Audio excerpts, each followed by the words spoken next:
Hi all, welcome to Biblio Knitting. I'm Nicole, and it is a little bit later than normal, but it's been a cold and rainy day in Chicago. We're really getting into fall. So I've been mostly hanging out around the house and doing some knitting. So this week I only was really working on one piece of knitting, the Homecoming Cardi by Shay Johnson, which I'm sure you're all very sick of hearing me talk about, but it's what I'm knitting. So that's what I'm going to show you. Look how good it's coming! Completely done with one sleeve, just got to sew in the ends, and so then I'm almost done with the second one. I think I just got to get the cuff. Then it's got two little facings and a collar, and it will be good to go for Halloween. The other thing that I've been working on this week is actually not spinning.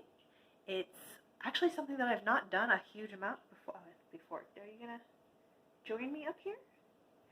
Alright, yeah. Got a guest. Hello. What I was working on also this week was actually doing some mending, and it turned out very cool. I've never really done a lot of sock mending before, but I was really happy with the result. I have these pair of socks, which I've had for a little under a decade, and the ball of the toe was starting to wear out, so it wasn't a full hole, but I was just going in and kind of doing a duplicate stitch over the... Are you going to sit on my lap? Real life, friends, real life, over the worn parts, and I'm really pleased with how it turned out. This one is with a couple of different odds and ends, and it's the least beautiful of the two, so I'm sharing the glamour shot. Oh my god, the Lorna's lace. I love how this turned out. It just makes me so happy to look at it. I'm just absolutely delighted.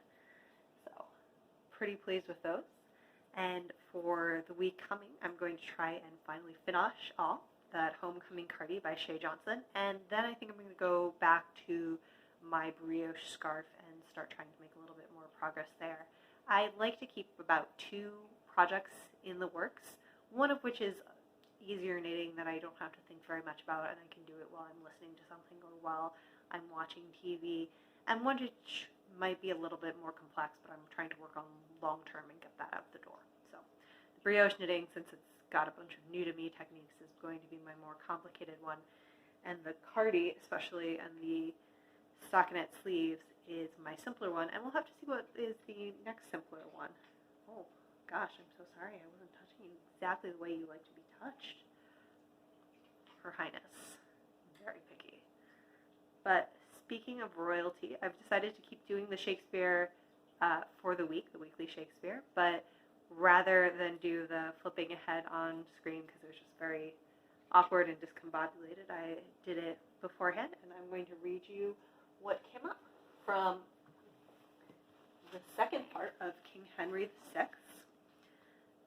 By her I claim the kingdom. She was heir to Roger, Earl of March, who was the son of Edmund Mortimer, who married Philippe, sole daughter unto Lionel, Duke of Clarence. So if the issue of the eldest son succeed before the younger, I am king. Getting into some history plays these past couple of weeks. I actually didn't see Henry VI for a really long time because I don't feel like he gets put on very often.